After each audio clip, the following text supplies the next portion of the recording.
Welcome to the Vin Armani Show. We are streaming live on YouTube at youtube.com/Vin Armani. Also on Twitter and Periscope at Vin Armani. And of course, we are streaming live on Facebook on the Facebook page of our content partner, Activist Post. That's facebook.com/Activist Post. Well, it's 10 a.m. Monday morning, and we are broadcasting from fabulous Las Vegas. We've got a great show for you today. Very interesting stuff. We're doing a deep dive on the increasingly divided state of politics and really psychology in these United States of America and most of the Western world. We're in some really interesting times. So we've got some stories about Trump, some stories about the protests against Trump, where we're going to do a very cool deep dive so that you can see a little deeper, a little more in terms of the layers of things that are actually going on, not just what the media is talking about. And we have a fantastic guest today. Very excited. In our second hour, MC Laubscher of the Cashflow Ninja podcast. We occasionally do money-related shows, but it's very hard to find engaging guests who also share sort of the political or apolitical bent that we have and are looking for solutions to provide a more peaceful society through a better mastery and understanding of money. MC Laubscher is definitely one of those people, so I'm super stoked to have him. That's in our second hour. And before I get into all of these stories, I, of course, am going to enlist the help of my co-host, producer, and very good friend, Mr. Christian Reyes. Thank you, sir. Thank you, Vin. Good morning. Good morning. Good morning. How you doing? I'm great, man. We've got it's kind of a weird show today, actually, right? But that's what happens. You know, I came in yesterday, started working. We sort of had a show planned. We had some ideas. There were definitely some stories that we needed to cover. And in particular, when we got into the stories about the protests against Trump, the situation that happened at Berkeley in particular that got a little bit violent, not a little bit violent, a lot violent. Very violent. That turned into a rabbit hole. And as we went down the rabbit hole, it just got weirder and weirder and weirder. It just and I think there's something there. We've been talking on the show, and I've been going on and on, maybe even to the point of being obsessive about the coming battle is really for the mind of Western society. And I think we've known that. I think people have been talking about that. I think that that's something that the alt-right has been saying. Yeah. I don't believe that the sides that they've played out in that battle are necessarily what they say they are. I think that they view it as sort of a nationalist versus globalist struggle. Right. I don't really see it that way. I see it as, and I've talked about, individualism versus collectivism. And both the alt-right, with their sort of nationalist, racial, cultural ideals, their call for sort of traditional values that relate to the people in a particular nation, both them and the other side, whether you want to call them the progressive left. I mean, we're certainly seeing the rise of socialists and communists, which we will talk about. They're also collectivists on their side, but they view the world as as global now. Both sides, obviously, because both sides are drawing adherents, both sides have some appeal. The danger, though, is we've seen this before. We've seen them pit off against each other before. Yep. World War II, Europe was essentially destroyed by this battle between the collectivists on the left, the communists, and the collectivists on the right, which would be the Nazis, right? And to some degree also the British, the monarchists, right? and to some degree the Americans. You know, Uncle Sam wants you, like that's a collectivist idea. Yep. There was a collectivist idea of what it meant to be an American at that time, right? And when you see people talking about, oh, the alt-right wants a return to the 50s, well, yeah, that was right after America won the war. There was this idea of an American culture, right? But that we had peeled that away from the Nazis and peeled that away from the communists, the USSR, who were our allies, and peeled that away from the British and put it into this weird amalgamation. So now that idea is popping apart in these really weird ways. Trump is obviously the one side on the rise, right? So the comparison to Hitler is actually there's some weird metaphorical truth to it. Right. Because he is a collectivist, or at least his followers, the alt-right, he's not a collectivist. No, he's an individualist to the core. I mean, he puts his name in gold letters on buildings. You couldn't be more of an individualist. But his followers in the alt-right are definitely collectivists. Super collectivist, yep. Right? They're all about race. We need to protect our race. We need to protect our culture. We need to protect our traditions. And the other side is saying, the progressive side, right? One is conservative. They want to conserve those collective things that have worked in the past. And the other side is like, no, we need to go global with this thing. We need to collectivize everybody, right? No borders. We're all the same. There's no gender. There's no race. There's no anything. We just need to collectivize in this giant Borg hive mind. And that's the other side. So it's this battle of collectivists. And both are delusional. Well, collectivism, you see where it leads. It leads to death. Yeah, it's no good. It leads to death. And the interesting thing is that perhaps the answer, and we'll explore this further, this is just something that's coming to my mind, is you know, this country was founded by individualists to the core. And it's the fact that we have the Bill of Rights speaks to the idea that the founders of this country were, to a great degree, about individual freedom. You know, people like Benjamin Franklin, people like Thomas Jefferson, for whatever bad things there were about them, these guys were not collectivists. They could not agree. They couldn't agree on shit. They couldn't agree on anything. There was no we. The I was important. And it's a weird little experiment that has never happened quite like that. There's nowhere else in the world that has that, where they're like, screw tradition, screw all these other things, all these things that held us before. Let's go individual liberty. It's interesting. And the thing about individualism that I think scares a lot of people is they feel like there's no parachute, right? You got to rely on yourself. Responsibility. You have a you get a great amount of power and freedom. But as you always say, responsibility. With the freedom comes responsibility. That means you got to be responsible for yourself. One of those things, you got to be responsible for your finances. That's why I really am glad that we've got our guest, MC Laubscher, coming on. Yeah, this is going to be great. It's going to be cool. He's got a great outlook on money and on finance and how it really is changing your mind. And I think that this is, I hope that we're coming into a time when more and more and more people realize that. You know, people who are successful have been talking about this for a very, very long time, at least the last 100 years, and writing about it. So hopefully this will be a good introduction, the philosophy behind I can't wait for that. Taking care of yourself. So we have to talk about Trump. Of course, right? We may as well lead this off, right?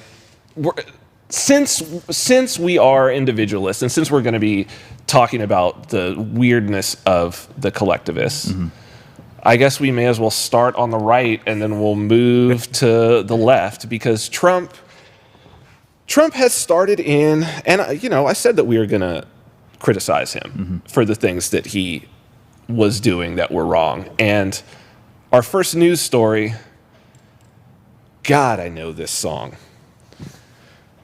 Right Back at It. The dude's barely in for a month, and already He was the guy who, let's get along with everybody else. Let's get along with Russia. Let's get along with, no.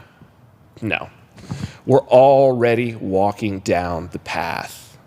We've got the UN ambassador, Nikki Haley, already denouncing Russia.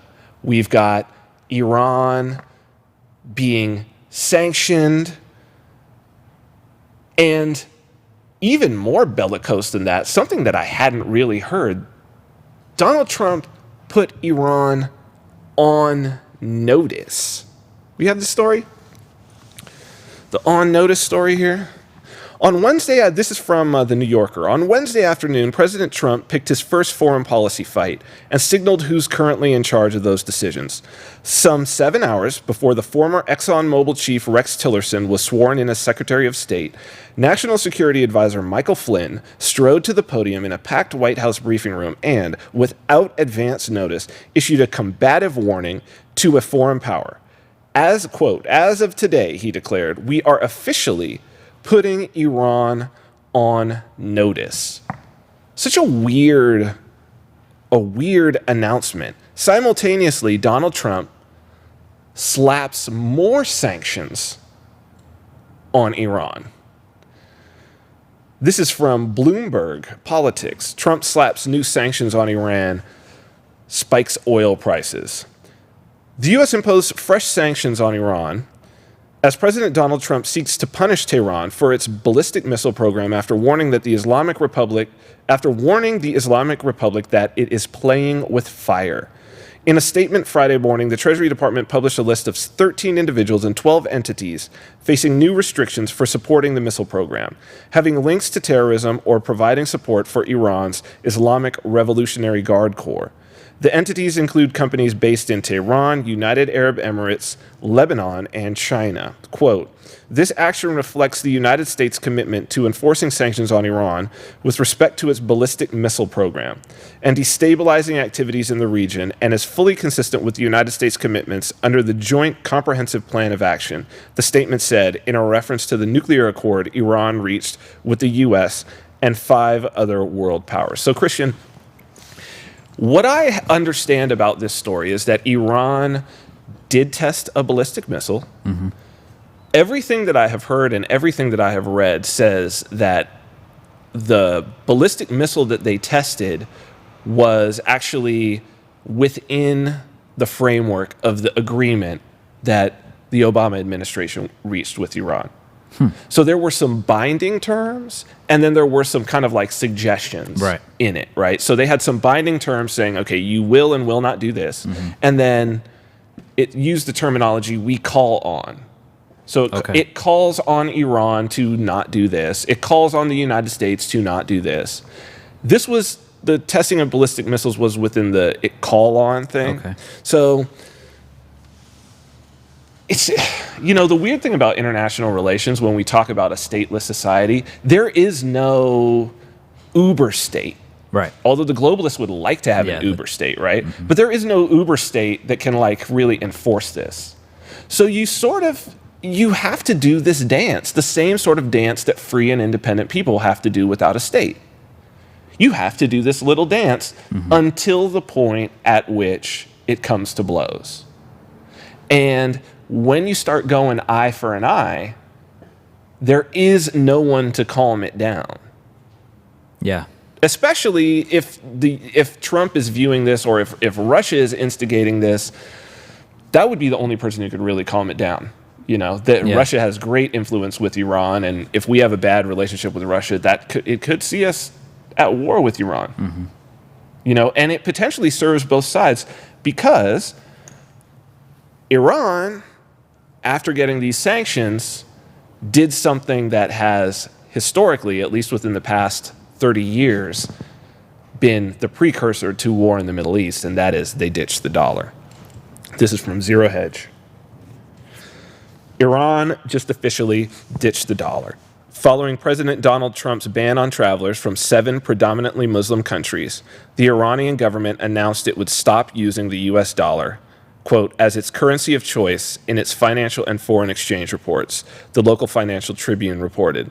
Iran Governor Valhalla Safe's central bank announced the decision in a television interview on January 29th. The change will take effect on March 21st, and it will impact all official financial and foreign exchange reports. Iran's difficulties in dealing with the dollar, Safe said, were in place from the time of the primary sanctions, and this trend is continuing. But when it comes to other currencies, he added, we face no limitations. In a piece published by Forbes, Dominic Dudley contends that this move is significant in the light of the recent, quote, Muslim ban announced by Trump. Iran nationals were added to the order issued by the current U.S. administration, which prompted the Iranian government to vow to stop issuing visas to U.S. citizens. So what we have here is a situation where Iran is no longer going to deal in U.S. dollars in its foreign dealings. And Christian, the reason why this is a problem, as you know, and as most people probably watching this will know, is because of the petrodollar, is because of the fact that Iran is a member of OPEC. OPEC does oil dealings in dollars. It's what keeps the economy of the United States and the dollar afloat. Essentially, our dollar is oil-backed. It's not gold-backed. And the risk is that Russia would like to see it happen. China would like to see it happen. India would like to see it happen. Brazil would like to see it happen, right?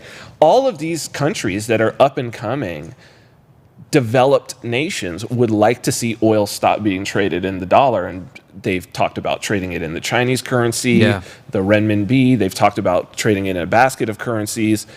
Because when you take it away from the dollar, you basically take a huge chunk of power away from the United States. Saddam was talking about doing this, invasion. Gaddafi was talking about a gold-backed African currency. He's dead as a doornail. This is Iran talking about it. But, you know, Iran is not Iraq. Iran is not Libya. Iran has Russian weapons. Iran has the capability to fire missiles that can reach our troops in Afghanistan, our troops in Iraq. Iran has troops in Iraq. They've been fighting ISIS. I mean, they control a pretty broad belt. And they also have a mutual defense pact with Syria. So we're not talking about a pariah state, right? They do deals with India. They do deals with China. We're talking about a state that, for all intents and purposes, has pretty good international relations with everybody except for the U.S. So this is where you tread carefully, right? This is one that could really spark off into a world war. So it's dangerous. It's quite dangerous. But just like Obama got a Peace Prize and then was the only president to spend every day of his 8 years at war. That's crazy. We've got potentially another war president who had said he wasn't going to be a war president. And it looks like he might actually be up for a Peace Prize, too. President Trump is going to be nominated by a very, very important nation and a very, very important leader for a Nobel Prize. From top intelligence in Israel. Israel has nominated Donald Trump for the 2017 Peace Prize. He was nominated last year. There's about 200 nominations, but this is in advance of Netanyahu, Prime Minister Netanyahu's visit with Trump, which is coming up in the next few days. And Israel has decided to make this nomination basically on the decision to move the U.S. Embassy to Jerusalem and the fact that Donald Trump has had the courage of his convictions. Again, another promise in the campaign being fulfilled, taking, I think, an historic, maybe even biblical step to legitimate the state of Israel. And the way I read the Bible basically says those who help Israel, God helps, and Donald Trump's on the right side here. Well, certainly providence that he invoked during the inaugural speech is with our republic. And of course, England began to help the Jews when they were being persecuted going back 1,000 years ago in Europe. And of course, it's been known since then. That's why England had so much great providence. And also, of course, the Christian faith and Christ being number one. But that covenant has clearly been passed on, not just to all the Gentiles of the world through Christ, but particularly to England and the United States. Historians, even people that are anti-Western, have marveled that the United States of America has a special providence, Dr. Corsi. Yes, well, even while we're talking, I mean, Israel, I just got another text message. I said we were going to break the news on Alex Jones' InfoWars broadcast. They said one word. They said, great. Am I taking crazy pills right now? Like, am I really seeing Alex Jones equate a president of the United States as though he's some sort of biblical level Messiah? Like, this is Alex Jones for I can't. I feel like everything has flipped on its head. Everything is flipped on its head. We've got Alex Jones really saying that a president of the United States who is basically stirring up war in the Middle East is like a biblical savior he's equating him to. And because he's going to help Israel, that there's going to be providence brought down from God, like whole other level. But thankfully, to draw it all in, although Alex Jones is not going to do it, although he, it seems, has moved on, he's now part of the establishment, he's now officially part of the mainstream. Luckily, those people who sort of came up under him and then left and are in the independent media are still doing their thing, tying this all back in better than I ever could. Want to play this little piece from Melissa Dykes to basically put a nice bow on this whole thing.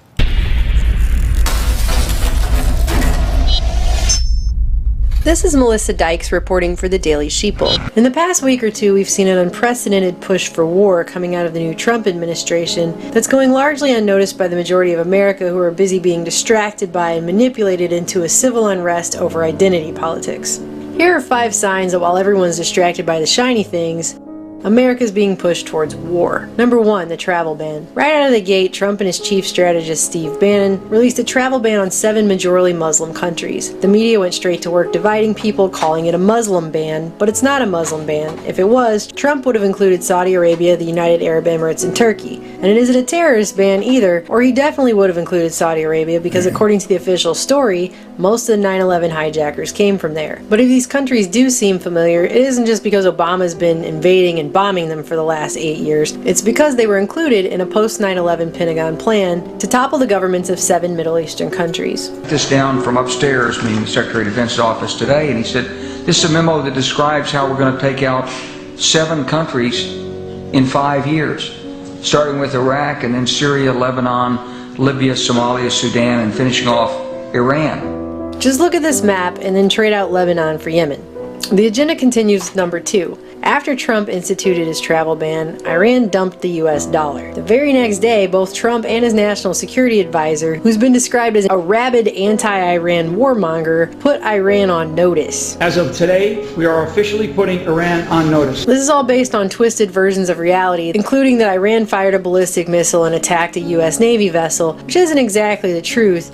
Because A, Iran tested a non-nuclear missile, as it was allowed to do by the nuclear deal it made with the Obama administration, and B, Iran didn't attack a Navy vessel, but it was instead Yemeni Houthis that attacked a Saudi Arabian vessel. The notice leads to number 3, the fact that this entire nuclear deal and its revocation are nearly a verbatim play straight out of the 2009 Brookings Institute document Which Path to Persia, which outlines a strategy to get America into war with Iran by offering them a wonderful deal and then making it look like they broke it because they must be a country hell-bent on nuclear weapons and nuclear war. It's straight out of the playbook. And number 4, the very next day, Trump slapped fresh sanctions on Iran in a move that Russia called counterproductive, which is a pretty great description for everything that we've seen in the last 2 weeks, unless you know what the agenda is. And speaking of Russia, that leads to number 5. Trump's new UN advisor Nikki Haley used her inaugural speech at the United Nations to condemn guess who? Russia. Consider it unfortunate that the occasion of my first appearance here is one in which I must condemn the aggressive actions of Russia. And just to make sure everyone knew she was condemning Russia, she sent out this quote of herself condemning Russia, with a picture of herself at the UN making this face, which I guess is her condemning Russia face. I don't know. Hopefully people will pull their heads out of the manufactured civil unrest long enough to see what's actually going on in the background while they're distracted by all the shiny things. More time. Here we go. Not your bitch. Donald Trump, suck a d-. Either way, it's pretty clear that we're being taken to war. A plan implemented by George W. Bush after 9/11, continued under Obama, and now kicked up a notch by our new president, Donald Trump. Or as his chief strategist Steve Bannon refers to him, a blunt instrument for us, in which Bannon says, I don't know whether Trump really gets it or not. Do you think he gets it?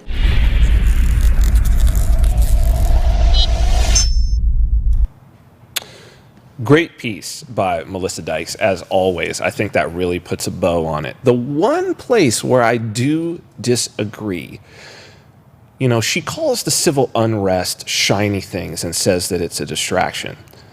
I don't actually believe that it's a distraction any more than Kristallnacht in Germany was when the brown shirts went and broke windows in the Jewish districts. Any more than that was a distraction and shiny things. They go hand in hand.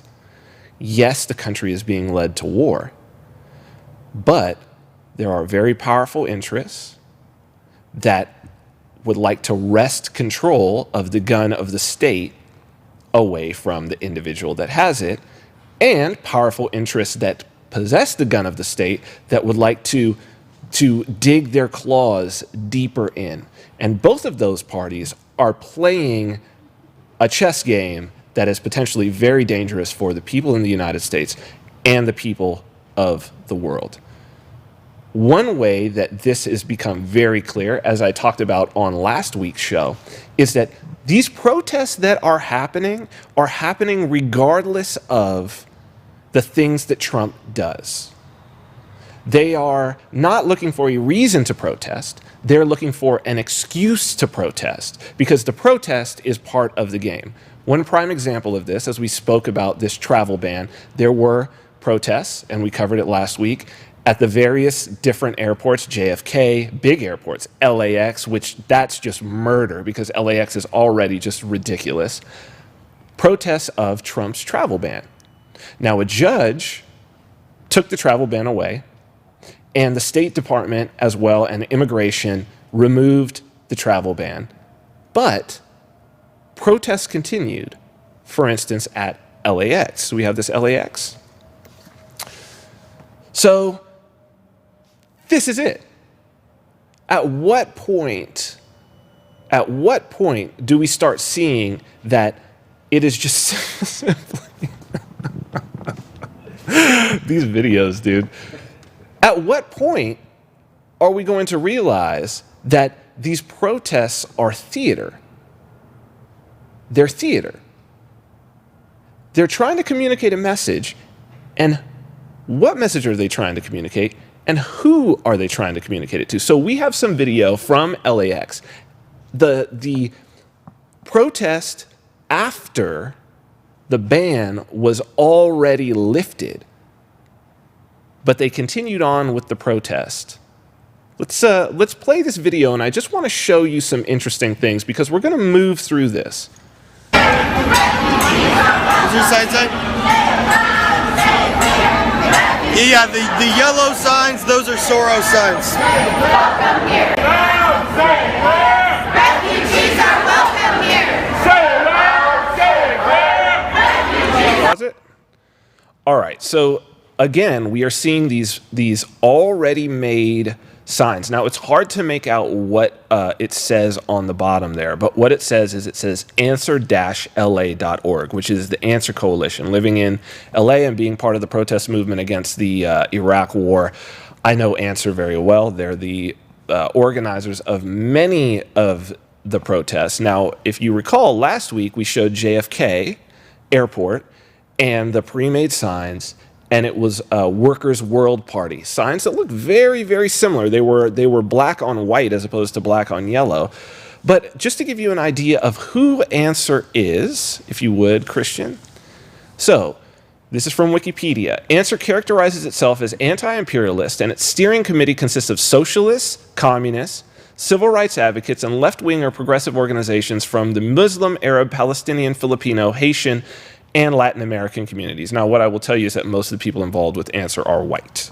I know that I was the member of the Green Party. I was actually the director of fundraising for the Los Angeles County Greens, and Answer's meetings would take place right above our meetings, and 80% white, although yes, they do have those other minority groups sort of smattered in there. Many of Answer's lead organizers had ties to the International Action Center and Workers' World Party at the time of Answer's founding. So Workers' World, we already know, this is a Marxist-Leninist communist party. They were involved. They're based in New York. They were involved in the New York protests. So remember, there is this crossover. Now, what about the International Action Center? International Action Center is an activist group founded in 1992 by former United States Attorney General Ramsey Clark. It supports anti-imperialist movements around the world and opposes U.S. military intervention in all circumstances. The IAC has offices in major cities including New York City, Washington, D.C., San Francisco, and Boston. The IAC share a considerable overlap with members of the Workers' World Party. So what you're seeing is there is this overlap. It's an octopus. This is the way that communist parties have worked throughout. This is the idea of the international, that there are all of these different sort of independent acting groups that all come together. So if we could just show the rest of this protest.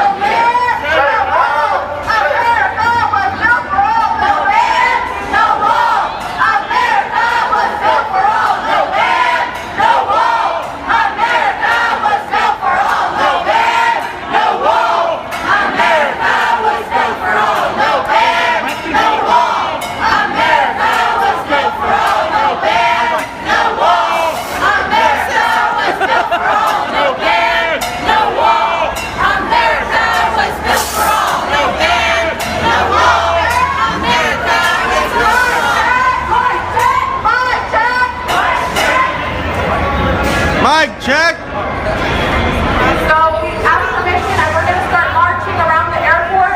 Please stay and all close together and please don't wander off by yourself. The police are going to be surrounding us, so in case anyone tries to do anything, we have our backs are covered. So we're all going to be staying together. Please chant as loud as you can. We want the cars to start moving. We want the people inside that are traveling to stop traveling and come join our protest. We just want to all stay united and all walk together, okay?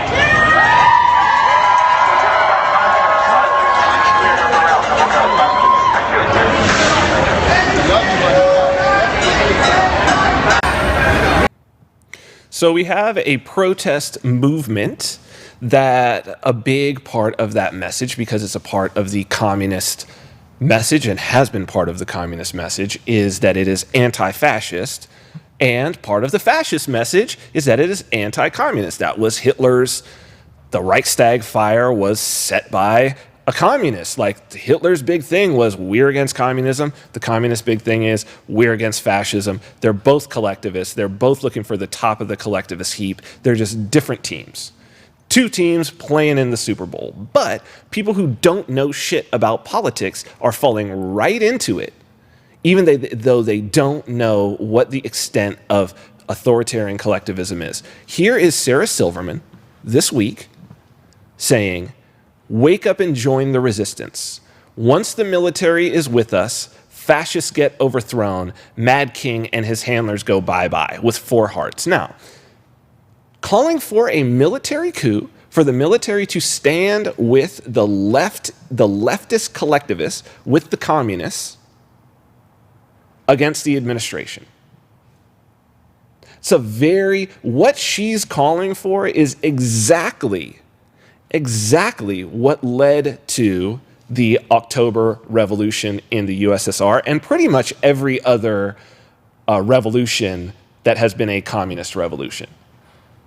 It's basically the military stands down, lets the violent wing of the Communist Party run roughshod. It's then reabsorbed back in and becomes the totalitarian, oppressive military force, usually home police force of the new regime. Now, she's calling for that. I know she doesn't know that. I know she's not aware of that. A lot of people are calling for that. Those people standing out there who don't know who they're standing with, Lenin, now this is apocryphal, some attribute it to Lenin, some say he didn't really say it, but it's definitely seen as something that Lenin said. Those people, what those people are called is, you are called, and Sarah Silverman, you are a useful idiot. Now, what is a useful idiot? It's from Wikipedia. In political jargon, a useful idiot is a person perceived as a propagandist for a cause, whose goals they are not fully aware of, and who is used cynically by the leaders of the cause. So now I want to really examine who the leaders of this cause are, and I want to do that through a protest that happened at Berkeley that was a protest of Milo Yiannopoulos, the alt-right sort of spokesman, author, writer, troll, who was going to speak at UC Berkeley. He has been on speaking tours for years, traveling around to the college campuses, usually invited by college Republicans, which was what the situation was at Berkeley. At various schools, there are protests. Some of them managed to scare the administration so much that they shut down the talk. That happened in Berkeley in a big way. There was violence, there were fires, there was vandalism, and afterwards it was said that it was a group of anarchists. Now, myself as an anarchist, as a voluntarist, I've been trying to fight this narrative for a very, very long time. And so we're going to do a deep dive, and we're going to see who really was behind the violence. Because if you support that, which is what people like Sarah Silverman are essentially supporting. I mean, when she says the military are behind us, she must be talking about violence. Violent collectivists. Who was really behind it? Well, Professor Robert Reich, appropriately named, spelled like Reich, but he pronounces it Reich for obvious reasons. He went on CNN and he said, now, longtime Clinton crony, he had some thoughts about who was behind it. So let's start with him, and then let's dig into who really was behind it. We have this Robert Reich. The violence that we saw, this violence we saw at Berkeley, we had it live here on CNN last night, it ultimately does it plays right into the hands of a right-wing white supremacist, someone like Milo Yiannopoulos. It absolutely does, Don, and I'd want to be very, very clear. I was there for part of last night, and I know what I saw, and those people were not Berkeley students. Those were outsiders, agitators. I've never seen them before.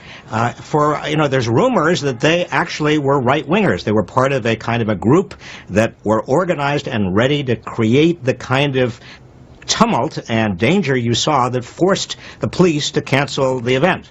So Donald Trump, when he says Berkeley, doesn't respect free speech rights, that's a complete distortion of the truth. I mean, Berkeley opened its biggest auditorium to this right-wing Breitbart News character, this hateful, odious person, but said free speech is the most important thing we stand for, and these outsiders who caused the police to finally come in and have to cancel it. Do you think this was a strategy by Yiannopoulos or right-wingers? They put this on so they could, in an effort to show that, there's no free speech on a college campus like UC Berkeley? I wouldn't bet against it, Don. I saw these people. They were they all looked almost paramilitary. They were not from the campus, and I've heard, again, I don't want to say factually, but I've heard that there was some relationship there between these people and the right wing and the right wing movement that is affiliated with Breitbart News. It is interesting. So there was some connection, I don't know for sure, there was some connection between these people and the right wing. I was there, he says. I was there. Well, the other thing about it, I know you're old, dude, But there were other people there too, and those people had cameras. And we know who those people were and who they're connected to. It's not a mystery. And I would like to introduce you to someone who I have a feeling we may be seeing more of in the future. This is from earlier in the day. You saw that auditorium there. You saw the people around it. That was at night. Earlier in the day, there were some speeches preparing for this to happen. One of the people speaking was a woman by the name of Yvette Falarca, and I would like you to listen. Robert Reich says, oh yeah, everybody at Berkeley was saying that free speech is the most important thing. We're opening up the campus. We're opening up the campus to people who have opinions, and we're going to let them talk. Well, let's see what Yvette had to say about that. This is not about free speech. These are not people who are interested in any genuine debate. They hide behind that hypocritically to try to shut up and put in our places women or Muslims or minority or oppressed groups. But what they're really trying to do is they're trying to assert their power, threaten us, intimidate us, rape us, kill us. This is real. This is life and death. This is not an abstract question of whose theory are you interested in researching. This is about our lives right now. Every single person here, look around, know and feel responsible to each other because we are who we can count on. And I promise you, if we work together and we stay united, we can count on each other. We can shut this fucker down. We can get rid of Donald Trump. Oh, she wants to shut these fuckers down. Real nice woman, right? Real nice woman. Well, if you live in the Berkeley School District and if your children by chance go to Martin Luther King Jr. Middle School, well, you'll be glad to know that they may just be in Miss Falarca's class because she's back in the classroom after a suspension. We have the suspension thing. She's back. Yvette's back in her classroom with the young students at Martin Luther King Jr. Middle School. See, she was placed on administrative leave, believe it or not, in the summer. And it goes directly to why she was placed on administrative leave. Funny that she would be at that event just hours before black bloc, violent, vandalizing, aggressive, assaulting protests would happen. See, it's funny that Robert Reich would say, oh, it was the right wing, definitely set up by the right wing. But Yvette Falarca was speaking before that. And she had been suspended from the Berkeley School District from not being able to teach. And Christian, maybe we have a video of what happened in June that made it so she was suspended. Oh, let's do the video first, and then we'll go and talk about BAM. Let's do Sacramento. We're committed to making sure that if they try to show their faces publicly again and hold any other rally, whether it's in Sacramento, whether it's any other place in California or nationally, BAM is building and leading a movement that's committed to building militant, integrated, direct action to shut them down by any means necessary. There's a lot of people here today. Are you all from the Sacramento area, from California? It seems like people may have traveled from all over the state. Absolutely. This was a very widespread mobilization. People came from all over California. In fact, some places outside of California. And, but that's what it takes. That's what building a mass militant movement takes. And I saw you from the get-go, not afraid to get down there. The first man who appeared that you guys all attacked. See what they do? They call me a Nazi.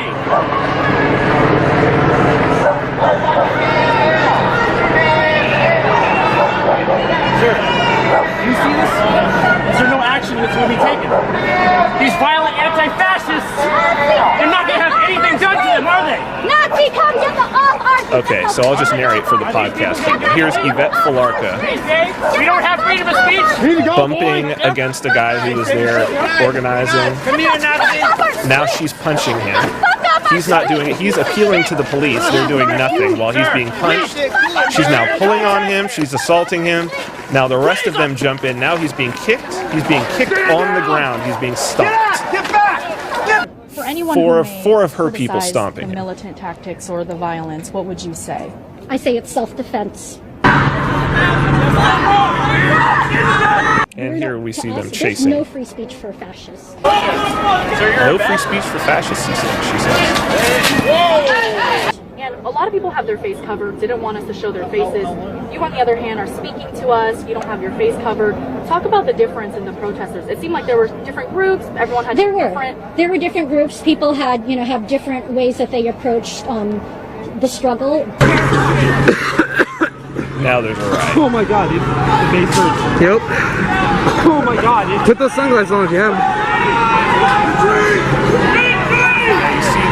You see the red flags, the red and black flags. You see people all dressed in black.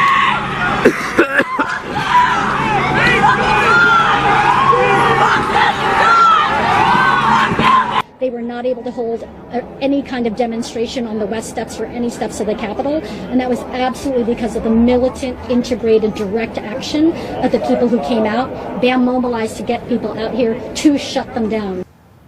So she keeps saying this BAM thing, and that's by any means necessary. That's the group that she's one of the leaders of. Christian, do you have this BAM thing? Well, maybe we'll just... So this is from Wikipedia. By any means necessary, BAM, or formerly the Coalition to Defend Affirmative Action, Integration, and Immigration Rights and Fight for Equality by Any Means Necessary, is an American militant left-wing civil rights activist group that organizes demonstrations and litigation to achieve its aims, and it organizes primarily in colleges and K-12 schools. In December 2014, BAM helped to organize a week of anti-police and Black Lives Matter protests in the East Bay of the San Francisco Bay Area. One of these protests shut down a part of Interstate 80 and led to the mass arrest of 210 people. Ronald Cruz, an attorney and organizer for BAM, said that BAM demanded that all of the charges against the protesters be dropped. Another protest the same week resulted in violence and property damage. Cruz claimed the police were the aggressors. In 2016, BAM attended a counter-protest against a rally held by the Traditionalist Workers' Party, a white nationalist group. So again, collectivists versus collectivists. Outside of the California state capitol in Sacramento, that's what you just saw. Violence at the protest resulted in 10 people being hospitalized with stab wounds. According to police and verified by video taken by BAM members and bystanders, the violence was initiated by BAM members. So that's actually what we just saw. So here we have Yvette Falarca speaking before the violence happens at the Milo Yiannopoulos rally. We have Yvette Falarca saying there and saying in Sacramento, no free speech for fascists. They're not allowed to have free speech. And we're going to do this by any means necessary. We're going to shut it down. You'll keep hearing this term, shut it down, shut it down. And what they're trying to shut down is they're trying to shut down debate. This is what collectivists do on either side. It's about shutting down debate. It's whether you take your artists and your authors and you throw them in gulag, whether you burn books and throw them in a concentration camp. It's the same thing. You're taking dissent and you're knocking it down. You're shutting it down. So let's continue to see just exactly how it played out in Berkeley. We'll talk a little bit more about BAM. They have a very, very interesting background, some very weird and strange, almost cult-like things, but we'll come back to that. Let's do Berkeley right now. We shut down LAX with more than 10,000 people. Okay, pause it right here. Pause it right here, Christian. Okay, socialistworker.org. So again, we've got, here are the groups. So we've got BAM. They're collectivist, left-wing, militant collectivists. Stuff happening in, we've got Answer happening in LA. This is now up in Berkeley. Now we have Socialist Worker involved as well. Who is Socialist Worker? What do we have this socialist here? So Socialist Worker is the online version of the weekly, or socialistworker.org is the online version of the weekly Socialist Worker newspaper founded in 1977 and published by the International Socialist Organization. Now you see who the International Socialist Organization is. Their ideology, Marxism, revolutionary socialism, Trotskyism, communism. So this is, again, a collectivist, communist. These guys are Trotskyites, so they're Lenin Trotsky as opposed to Lenin Stalin. But what you're seeing is this is a coalition of established Communist Party groups that are organizing these protests and that even have militant wings. But what I want you to pay attention to in the rest of this video is how many people are there who are just useful idiots. Because all the people up front, yes, there's very few of them, but I want to show you how bad things happen when you follow collectivists and you don't know who they are. So Christian, let's take that off. Let's watch this. These are just people who dislike Trump. And if you're a person who just dislikes Trump and you think that this is the right way to go, like Sarah Silverman, to propagate this sort of hatred, to propagate the sort of propaganda that they're pushing out, I want you to see how many people were at Berkeley supporting these people. And I want you to really examine and think how many of them knew what it was that they were watching. Going right. Today, there's no way that we can allow this racist neo-fascist to speak here in our school today. Especially, you know, it's been just over 50 years anniversary of the free speech movement. But hate speech is not free speech. And Milo should be shut down. Our friends at UC Davis also shut him down. They surrounded the building. They know that he comes out to the crowds. If he comes here, we gotta make sure that we can give him a Bay Area welcome. That racists, fascists are not welcome in our campus. That's right. And then our movement that started, that is fighting by any means necessary to get rid of Donald Trump. And anybody who supports his program of racist scapegoating of immigrants, of women, of gay people in America. We gotta defend the UC Berkeley, the city of Berkeley, San Francisco, Oakland, the Bay Area, the entire state of California as a sanctuary state for immigrants, where people are welcome.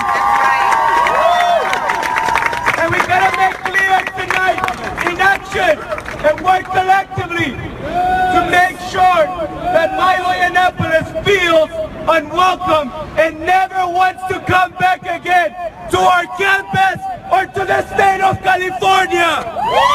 When Muslims are under attack, what do we do? When immigrants are under attack, what do we do?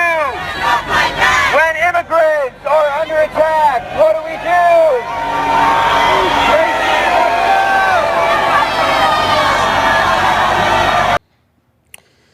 Okay, so as you saw, quite a lot of people, they're anti-Trump, they're anti-Milo, or they think they are. They allow this particular group to lead them. And I'm going to show you what happens when you play the useful idiot. Now, this is a beginning. This is how it always begins. When you play the useful idiot to psychopaths because they don't really care about Milo, understand that.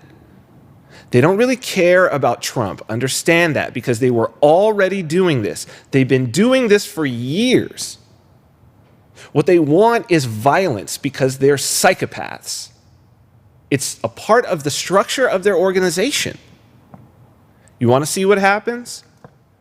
You allow them to talk, you go out, and you basically provide bodies so that they can sneak in to you and so that the police feel overwhelmed, and here's what you get.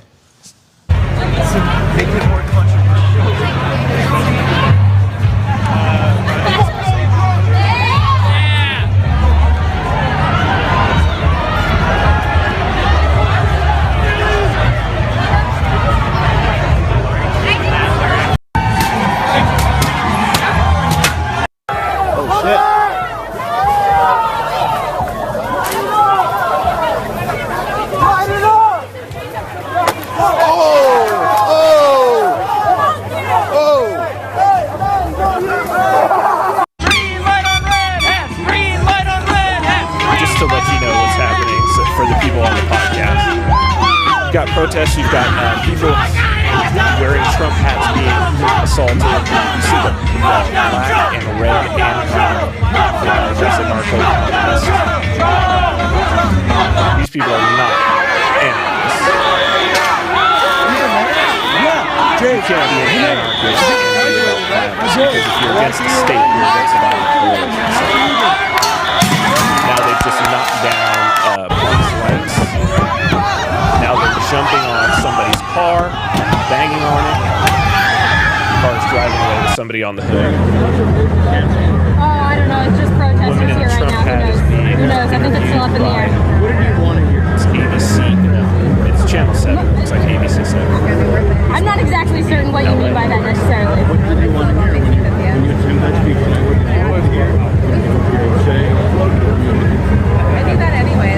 I'm looking to just make a statement by being here, and I think the protesters are doing the same. And props to them for the ones who are doing it non-violently, but I think that's a very rare thing indeed. Are you surprised? So she just got maced by somebody, Black Bloc. So now they sneak through the crowd. They sneak through the crowd, and then they sucker punch people or hit them with flags. They're hitting them with flagpoles, hitting people in the head, violently attacking with these flagpoles. So using them like spears. Now members of the anti-Milo crowd are trying to calm things down, but it's too late. It's too late. They're attacking. Now they're just attacking. Happened to you? Jesus Christ. This guy's bleeding. No, dude, I want you to He get got your attacked. shots. I'll find you. Okay. You fuck with us, we'll fuck with you. And they lit the quad on fire. They lit the little courtyard on fire. The guy was just trying to talk to. I mean, this shit is. Now the police are trying to calm it down, but they're 2 stories up. They're not in the crowd at all.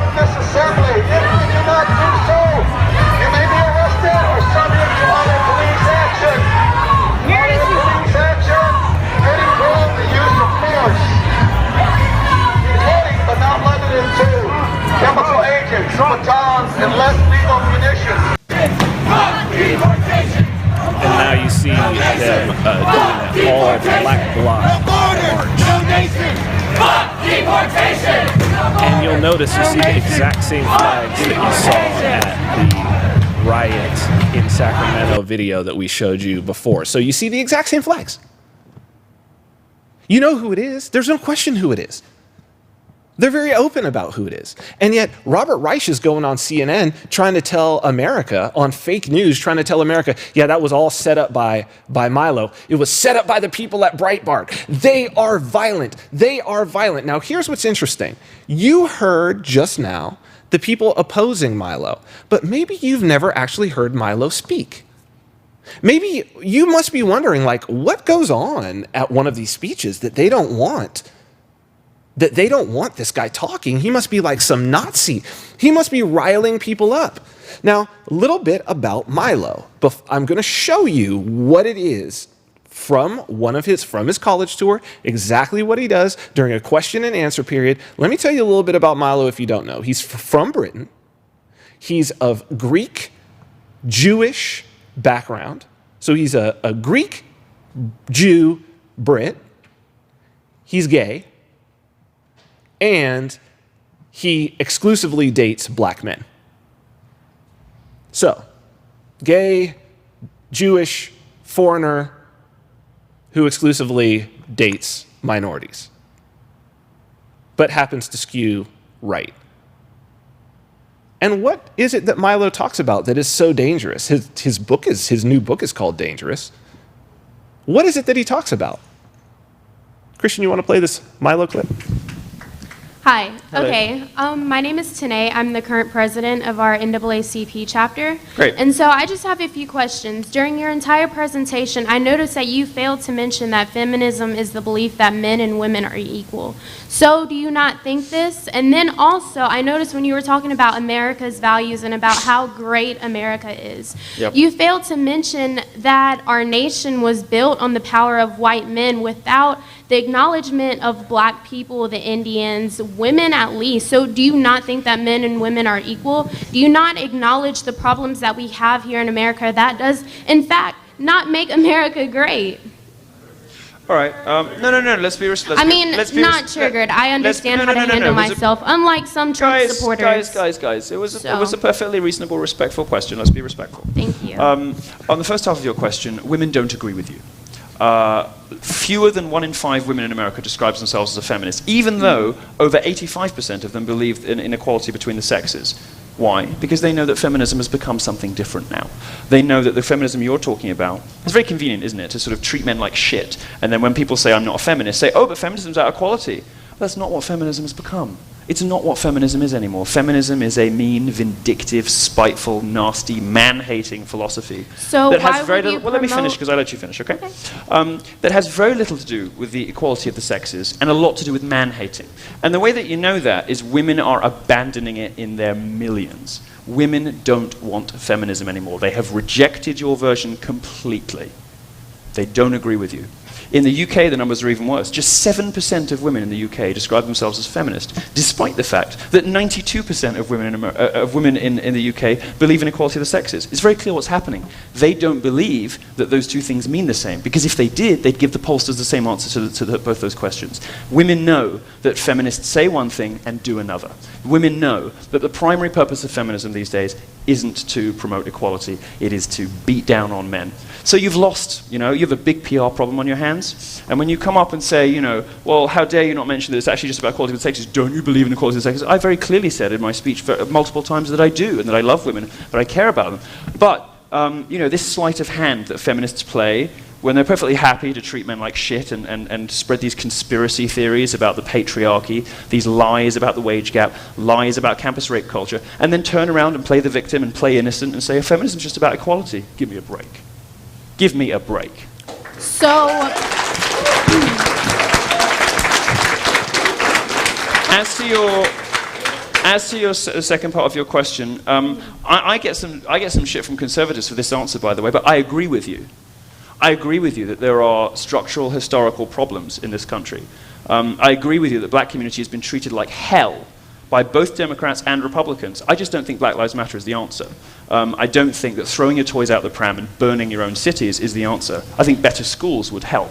And I think if black people really wanted to improve their lot and improve their situation, they would start voting for Republicans. Because when they do, and when people police properly, black lives are saved. Bill Clinton, who signed the crime bill in which took thousands of black dads out of families and threw them in jail, the terrible, pointless, awful war on drugs, right?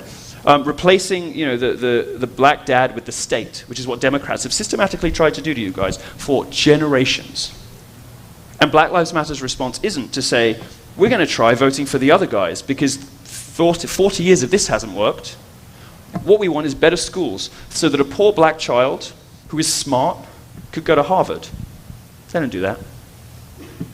They cause a fuss, they block a road, and they burn their own towns down. So yeah, I agree with you that there's a problem. But I think we probably have very, very different prescriptions for that. So I want you to really think after this little presentation. That's what they are trying to prevent. Coherent, fact-based, peaceful, calm, nonviolent discussion where each side gets to present questions and answers. That's what, when you say, oh, Milo, because you don't like Trump, because you don't know what Milo stands for, and you stand against him without even hearing it. All those people in that crowd, I'll bet you really, if they knew, if they had seen that versus seeing Yvette Falarka talking about, let's shut this fucker down, and on a college campus where it's supposed to be about a free exchange of ideas to create a free society, which one would you have chosen? And by going and being a useful idiot of that side that's trying to polarize, you're not shutting Milo down, because after that happened, his book went to #1 on Amazon. We got this Amazon? There you go. Milo Yiannopoulos, Dangerous. It hadn't even come out yet. The pre-sales took it to number 1. Fittingly, right after it, 1984. So, we've covered a lot there. We're actually into the second hour. We're going to go to break, and then we will come back. Christian, MC is ready. He's just about ready. So, okay, we'll go to break, and then we'll come. And we are back with our guest, MC Laubscher. Christian? There you are. Okay, can you hear me? Yes, I can. Okay, fantastic. Yeah, we've been having this weird little situation where if we play way too many videos and then bring on our guest on Skype, we have a crash. But we're back. Everything is back up. So by way of introduction here, MC Laubscher is a wealth strategist, educator, and financial freedom fighter. He is the founder and president of Valhalla Wealth Financial and host of the popular business and investing podcast, Cashflow Ninja. It is his passion and purpose to help individuals, families, small businesses, professionals, and entrepreneurs build and grow wealth safely and predictably, regardless of the economic and market cycles. He believes the best way to achieve this in the information age is by reclaiming the banking function in your own financial life through structuring an efficient cash flow management system and creating and building assets that provide streams of income. His mission is to help as many people as possible eliminate the control banks and financial institutions have over their lives by building their wealth in a variety of ways outside of Wall Street. MC challenges existing societal belief systems and misinformation around concepts such as money, saving, investing, wealth, and retirement. MC Laubscher, welcome to the Vin Armani Show. Thank you so much for having me on, Vin. Fantastic to be here. I'm glad to have you.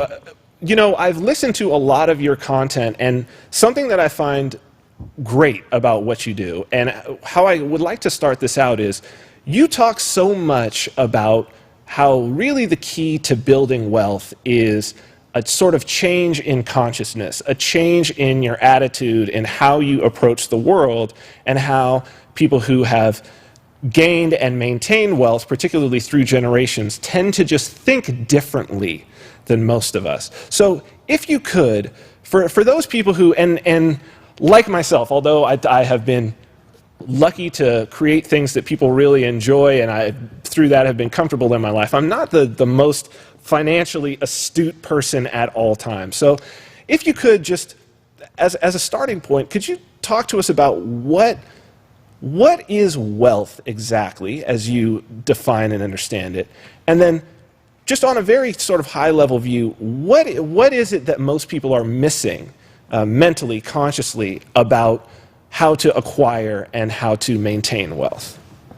Yeah, that's a great question. And wealth means something different to a lot of different people out there.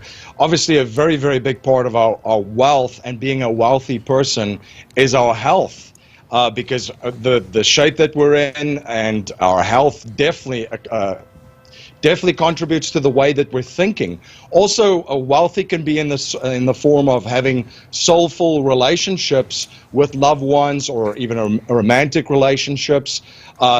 Wealth can then also mean monetary wealth from that standpoint, and just experiences that we have too, where wealth for one person might mean that I'm having, millions of dollars in the bank. For another person, it would be enough to be comfortable and be financially free and experience life in the way that they want it to be. So there's an array of different just approaches of your way of looking at wealth. We're all different.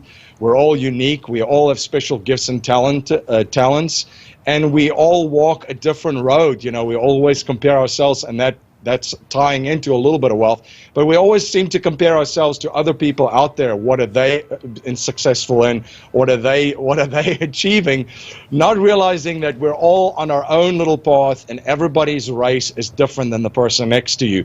Don't try and keep up with the Joneses, because the Joneses are broke. So it is a very personal experience. But for me, definitely being in just optimized health for myself and my family, just having control over my mindset, increasing my value to the world every day through personal development and through educating and following a lifelong process of learning And then also monetary wealth. You know, I think that, especially in the United States, we live in a country where we think in extremes. So when we think of entrepreneurship and building wealth, we think, you know, Richard Branson. You know, we don't think about, you know, from a financial security and freedom perspective, how much money do I need to get out of this rat race that was designed around me? Because that could be an area of wealth to free yourself up to develop yourself and live the life and enjoy the experiences that you want. So I think that's kind of my take on wealth. And then also soulful relationships. It's, you know, no man's an island. And, you know, the friends that you have and the people that you have in your life and connect with, and also from a romantic side in your family, those are also a big part of what wealth means to me. Looking at, you know, the question of how families maintain wealth throughout, and really wealth and legacy wealth, it really ties into what I just said, because if you think about the wealthiest families that are out there, yes, they definitely have monetary wealth, and they're powerful because of that. But it really ties in and begins with that mindset. And I think that's, you had mentioned that they think differently. They absolutely think differently than we do. They think in terms of decades and centuries of maintaining and structuring wealth. Mindset is, of course, the most important thing when it comes to building and maintaining wealth. 80% of it, I would say 20% is the mechanics of and implementing and executing the strategies that help you maintain it. But they really do think differently. They see a world of abundance right now too.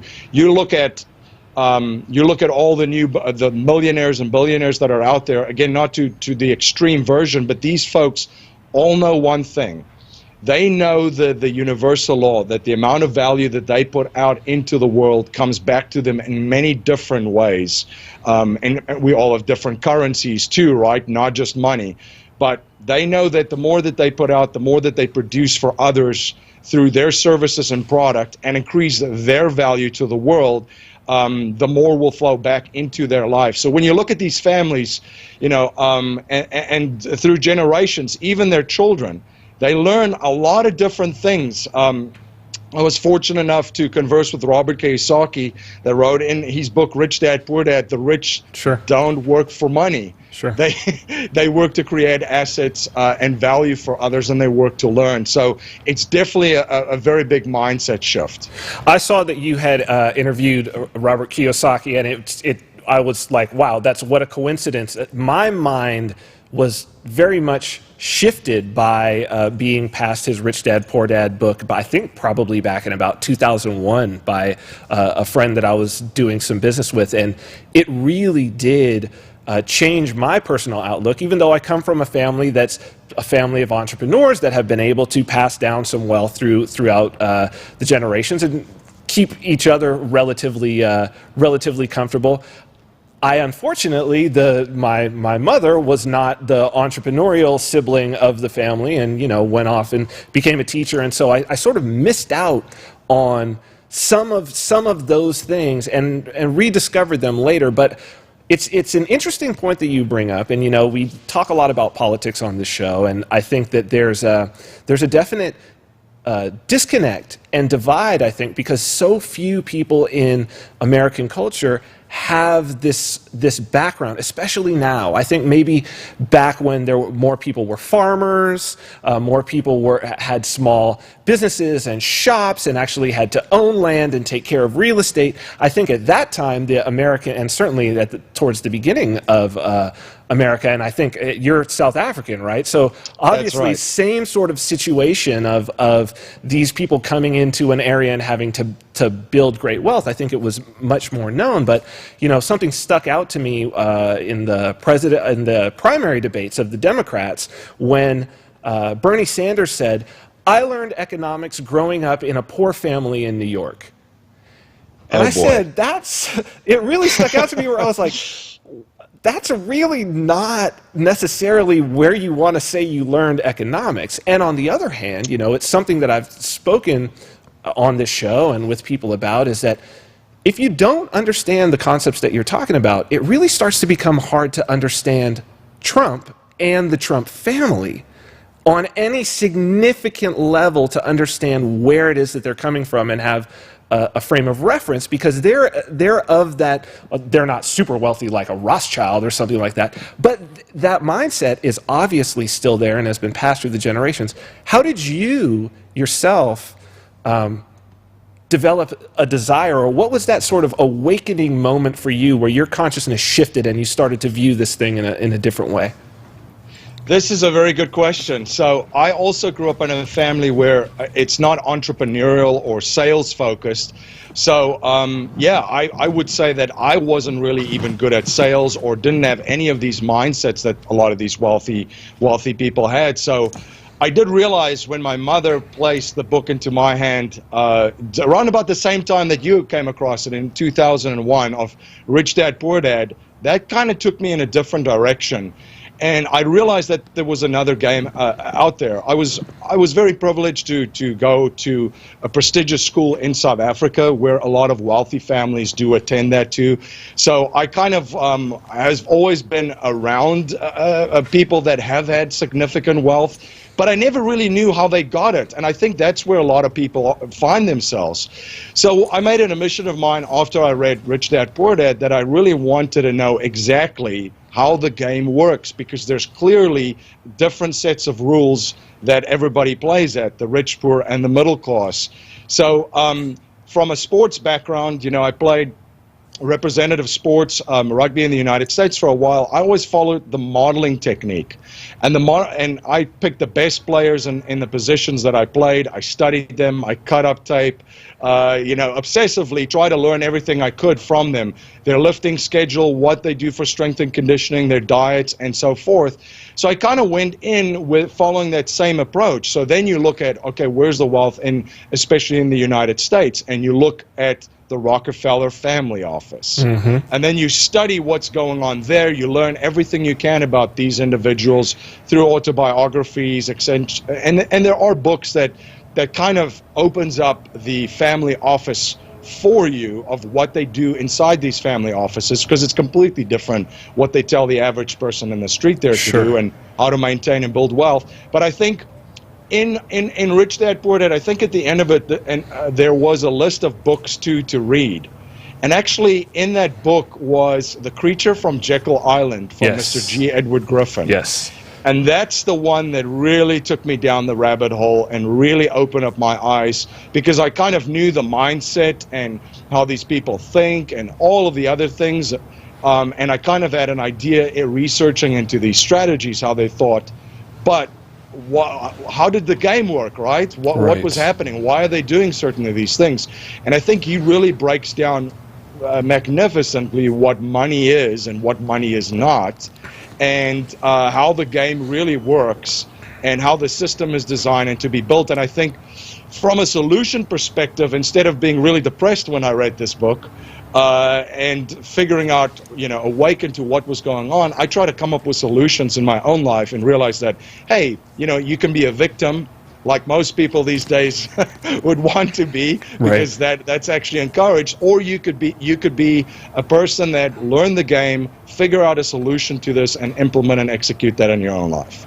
See, this is an interesting dichotomy, I think, because more and more people are waking up to what is going on, right? And of course, the Creature from Jekyll Island, for those who don't know, is primarily it's about the Federal Reserve and how the Federal Reserve was created and the background around it. And it's an excellent book that anybody who's watching, you should definitely check it out. It will change your whole understanding of the entire world around you if you aren't aware already. So it's an interesting place that we're at, and we talked about it earlier in the show, and it's something that we're going to keep talking about, is how important those of us who are individualists, I myself, I'm an anarchist, I'm a voluntarist, right?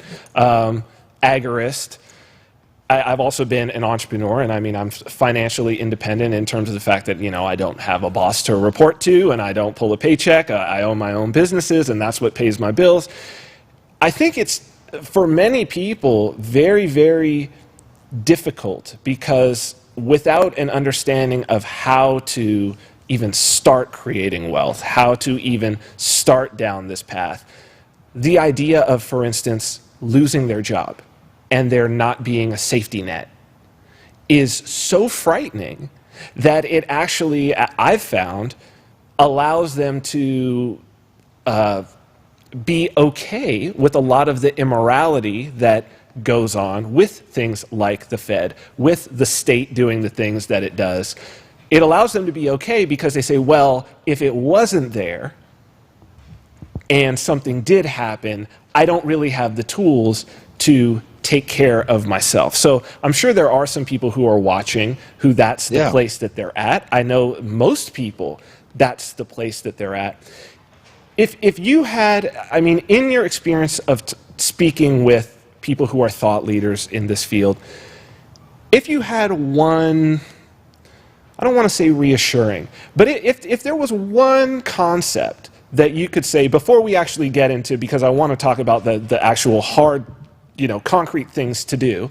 If there was one concept or one shift that you could say to that 9-to-5 person who thinks, I really got to have this safety net. This safety net is so much better than taking the shot and the chance at creating some independence for myself. If there was one thing that you could say to them that to maybe sway them in our direction, what would that be? I would say that knowledge is the new currency, and it starts by educating yourself and learning. And this, again, we never arrive in knowledge. Knowledge is ongoing and constant throughout our life. And I'll say this too, we live in extremely exciting times. You and I are communicating and doing a show through the internet. I mean, it's ridiculous if you think about it, at the times that we live in. And it's only going to speed up with more and more new technologies. The job that you have now, what you should be fearful of, is realizing that it's already probably gone. Yes. It might be gone tomorrow. It might be, most of these jobs will be gone in 5 years. Yes. We just don't know it yet.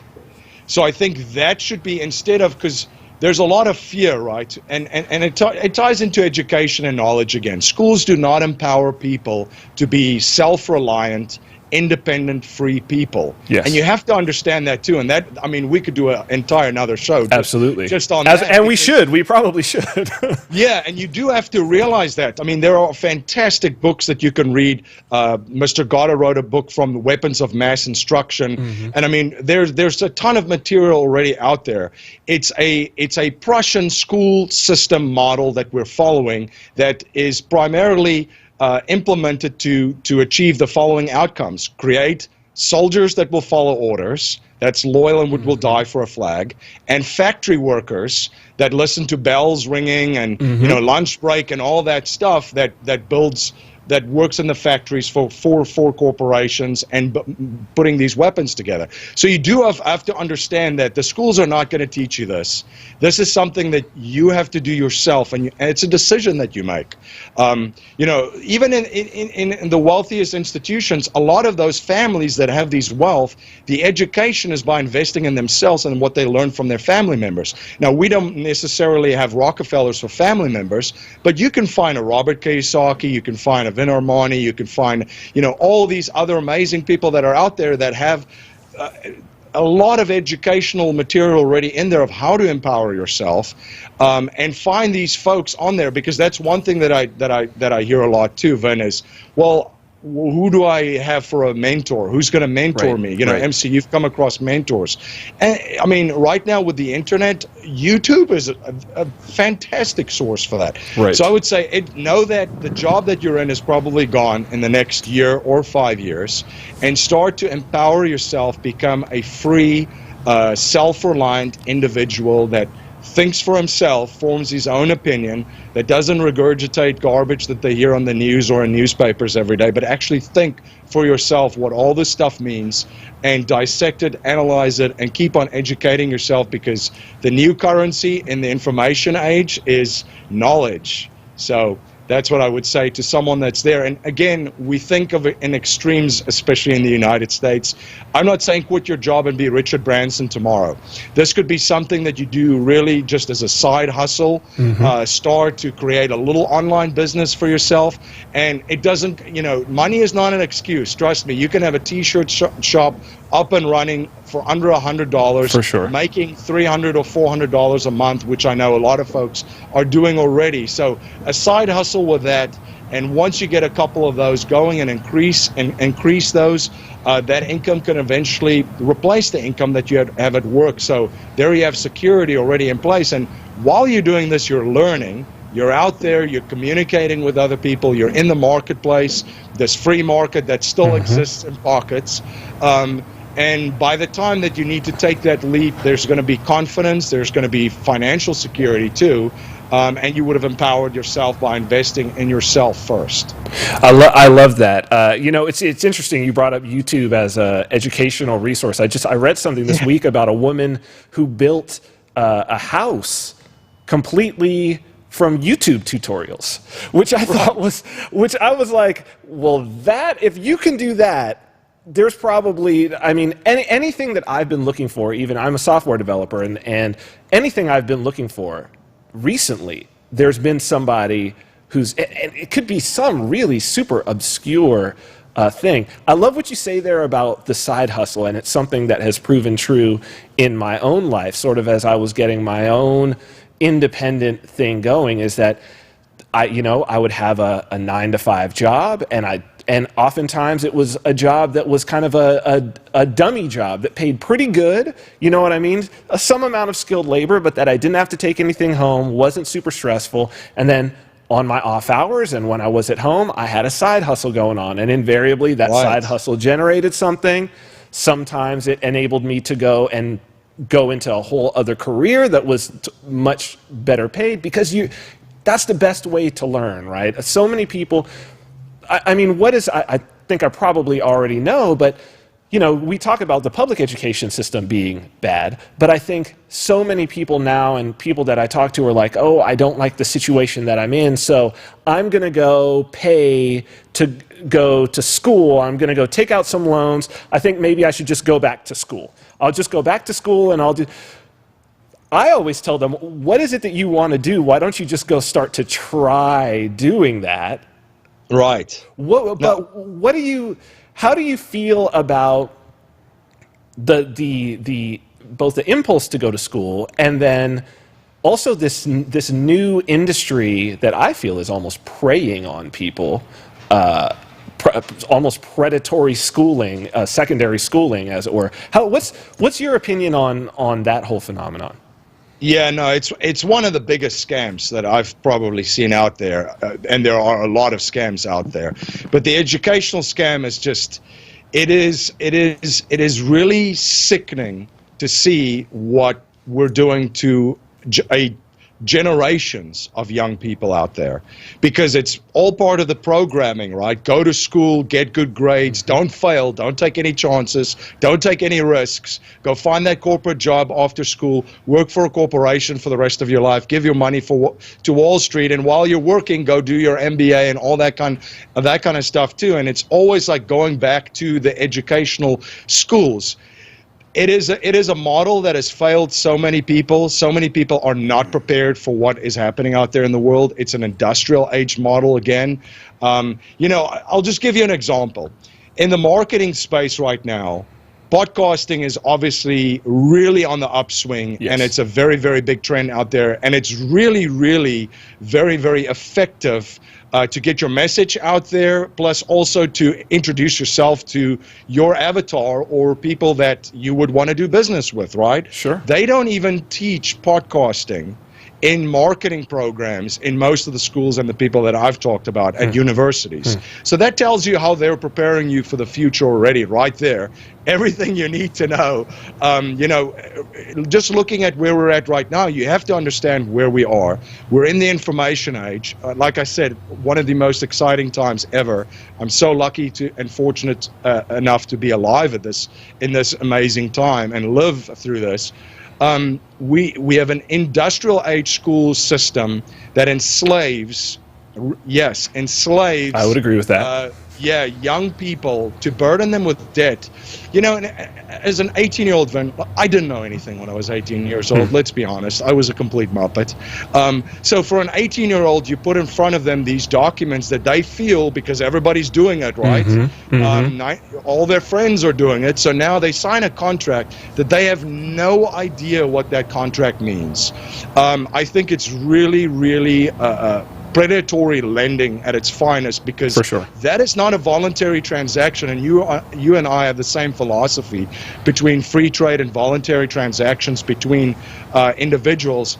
So it just amazes me that someone that has no idea what they're signing up for, that this cannot even be taken away through a bankruptcy, and would enslave them for years to come afterwards, and doesn't really provide any value to them of any sorts, because it doesn't teach the skill sets or the necessary skill sets or education that you're going to need to succeed for it.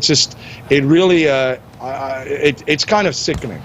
So let's talk about this shift from the industrial age to the information age, and I think that that's going to start to lead us straight to some of the concrete things that are really amazing that you are starting to push forward. And almost as I started listening, I was like, I can't even, is this even real? As I started listening to sort of the movement that you've got going.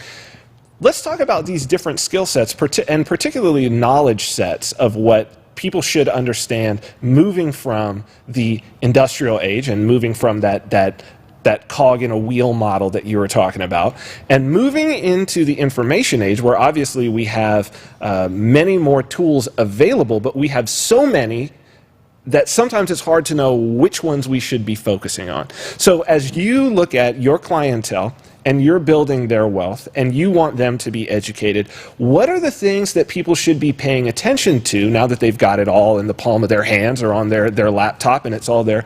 What are those tools? What is that information that people need to be paying attention to if they want to start down the path of building wealth? Yeah, I think the first thing that they should understand is that the current financial planning model has failed. It's failed everyone.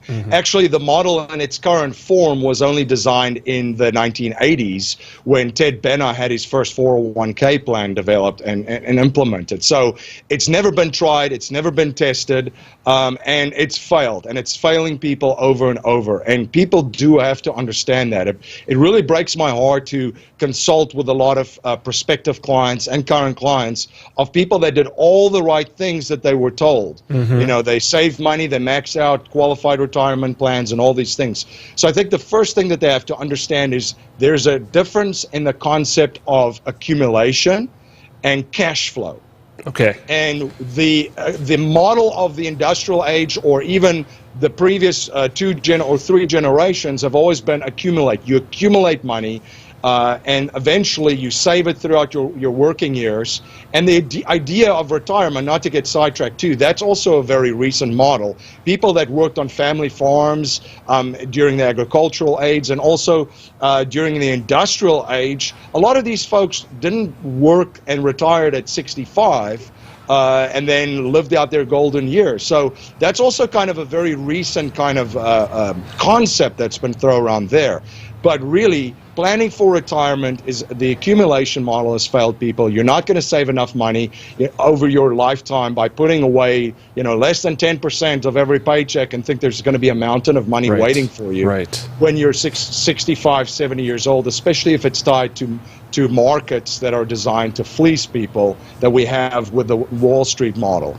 The model in the information age, because it is so rapidly changing, and new technologies are coming out every hour almost, is cash flow. That's the only financial security that someone will have in the information age, is to have money coming in from different sources across a variety of different asset classes that you control, own, and manage, and you have risk management strategies against that to provide safety for that capital.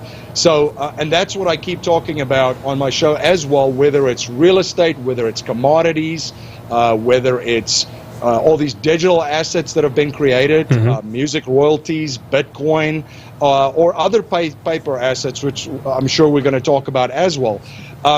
But that's going to be the only financial security that folks will have moving forward in the information age. A lot of people don't realize it yet. They're still doing the same thing, trying to max out their 401k plans, which really is, from a wealth planning perspective, it's probably one of the worst strategies that's out there, because of the biggest wealth destroyers that it exposes your money to. Right. Wealthy people and these wealthy families know a couple of things, and it's very basic. They know the biggest destroyer of wealth out there is taxes. Yes. And that's why they also do campaign contributions, Yes. and they're also part of that because they understand that how the game works, and they have to protect themselves through taxes. And that's why, you know, this last election cycle, we heard so much of, oh, we got to tax the rich, tax the rich. You're never going to be able to tax the rich because they write the rules. Right. And they have a lot of smart people on their side that design and structure their wealth in such a way that it keeps it out of harm's way. And that's why also they're able to keep it for over generations, because really taxes, I think it was Hillary Clinton, was it around 65%, the death tax that they wanted to implement on crazy. folks? It is outrageous. So these folks know how to design strategies to pass it on to future generations and limit and reduce their tax exposure. The other thing too is market risk that they expose it to. They do not take the risks that the poor and the middle class do, especially in that way. And then the other thing too is they're economically efficient in the way that they structure their wealth, that reduces and limit the fees that they are exposed to. And also, just from an overall planning standpoint, having their assets repositioned to be effective and efficient for them, working for them. The other model that I have to say is banking and financial institutions. And again, you know, if anybody's ever listened to anything that I say, I bash big banks and financial institutions all the time. But I do also realize that the business model that they have is incredible. And that's well, obviously, right? They're in control. Exactly. And they have been centers of influence and power for centuries. So what is the model that they look at and what they implement? Well, a lot of Wall Street products are based on a couple of things, a couple of principles. First, they want your money. Right, obviously. They want your money. They want it on a consistent basis, which they get bi-weekly through 401k deposits that they get. They want to keep your money for as long as possible, and then when they give it back to you, they want to give it back as slowly as possible and as little as possible of it to you. So they're telling you, give me your money, stay in it for the long haul, I'll take good care of this for you. But what do? They do the exact opposite inside of all of these institutions.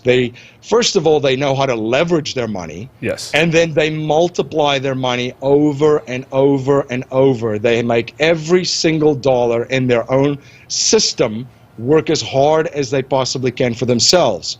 So from a perspective that I look at it, and what I teach my client is, you need to start thinking like a bank, acting like a bank, and executing like a bank. And the strategy that we design for our clients is based on the infinite banking concept, where you structure a cash flow management system in your own life that helps you reclaim the banking function. Now, I just want to say it's a system and it's a vehicle that we use, and it's a financial product because you can leverage some of the products that's out there, structured correctly and very, very specifically to implement a banking strategy within your own life. So it's an insurance vehicle. Well, hold on. Before we no, it's good, because I do want to cover this because it is incredibly fascinating. I want to walk through it slowly because I get it. I had to listen to several different things to really understand it. Very, very cool. I want to just go back and repeat sort of what you said about the difference between how the banks view your money and how you view your money, right? How you view your money is you're going to take what you earn, you're going to hand it over to the bank, you're not going to touch it, you're not going to mess with it, you're going to give it to them, you're going to trust it to them, whether it's 401k, whether it's a savings plan, whether, quite frankly, whether it's just in your checking and it's not earning any interest, but maybe there's fees associated. So it's actually, you're losing a little bit every single month. The bank, on the other hand, wants to get your money and it wants to get it out working. It wants to take it in, get it out working. That's very difficult for the average individual to do unless maybe they're like a loan shark or something. It's very difficult to do in sort of a white market way, as it were. And without a lot of effort on your part, personally. But what this system is very, very cool because it's the first that I've heard of it, and as I understand it, it makes a lot of sense to me.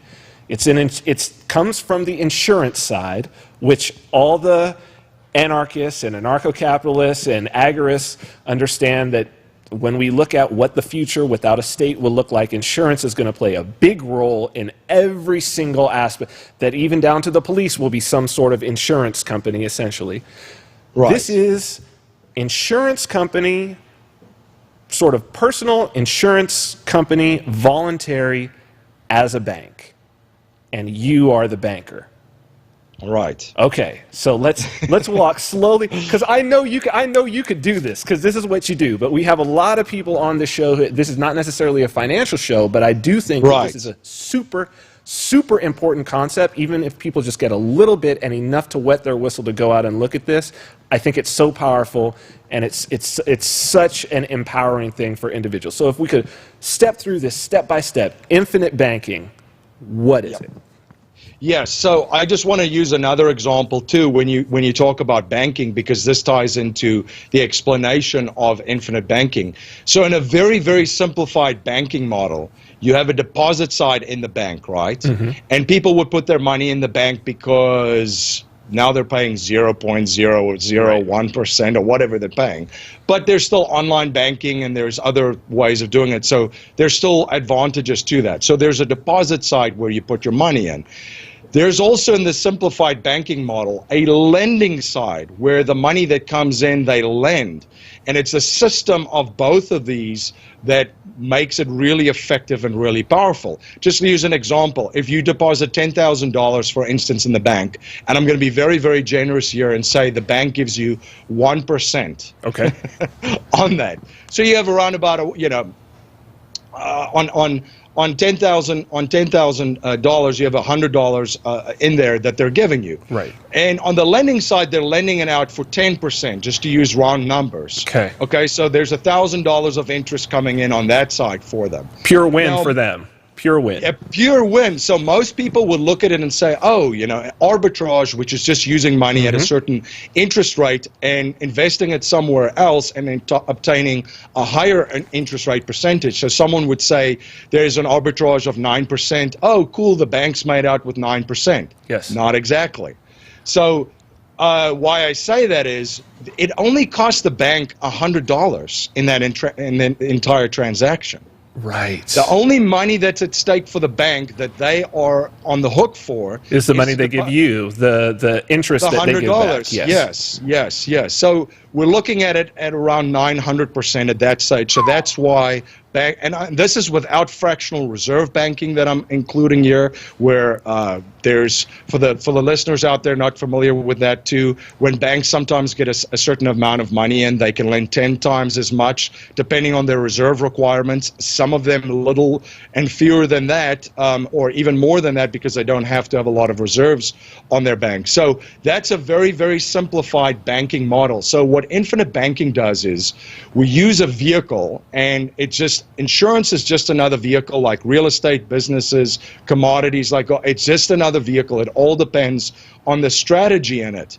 I've had real estate properties where I completely messed it up and it was a train wreck because I was a horrible investor. And then I had a property that cash flowed because I became a better investor and had better strategies. Insurance is the same way. So we use dividend paying whole life insurance, And I know I'll get an eye roll from folks out there because I rolled my eyes the first time I saw this or came across this. So we use that, and what we do is we use the vehicle of it. It's very specialized and specialty designed for you. It's not the cookie cutter insurance that's out there and sold in the marketplace. This is very, very specifically designed and tailored for you to achieve your objectives and goals. So what we do is we fund these policies just like what we would do on the deposit side with a bank, with mutual insurance companies. And just a side note, I know there's a lot of information coming at you, but there's a big difference between a mutual insurance company and a stock insurance company. So stock insurance companies are listed on the stock market. They have a very short-term view of planning and how they operate because they need to bump up their stock prices for their executives to get their bonuses at the end of the quarter. A mutual insurance company is managed with a very long-term perspective. They've been around since the mid-1800s. They're not listed. The shareholders of the company is actually the policy holder. So by having a policy and funding it, you are a shareholder in this company. You're an owner. You become a partial owner of the insurance company by funding a policy with them. Yes, exactly. And then from there, we fund it. It builds up cash, and obviously there is a cash component which we try to increase as much as we can. And then there's also an insurance component which, from a financial standpoint, it just amazes me how little and underinsured a lot of folks are, because that's what I've learned from the wealthiest people out there. They know the power of insurance. They know the power of protecting their downside. They know their insurable interests, their assets, their income, their human life value and qualities to others and their communities.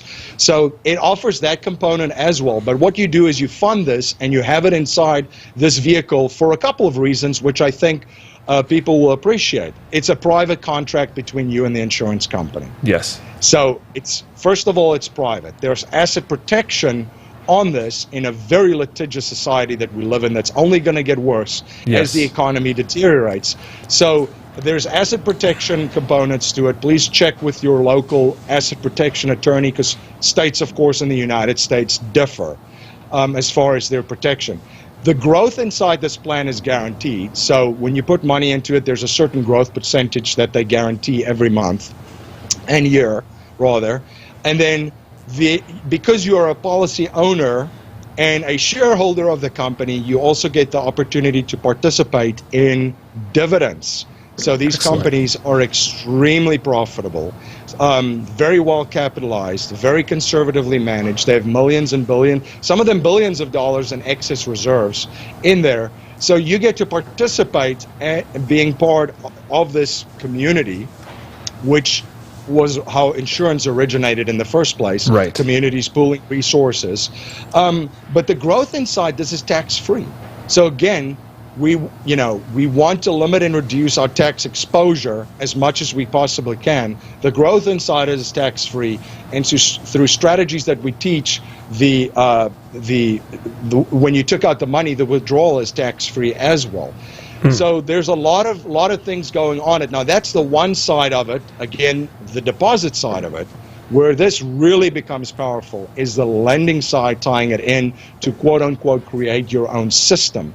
So on the lending side, when you access your money from a mutual insurance company, you don't access your own funds like you would do with an IRA or a 401k or so forth.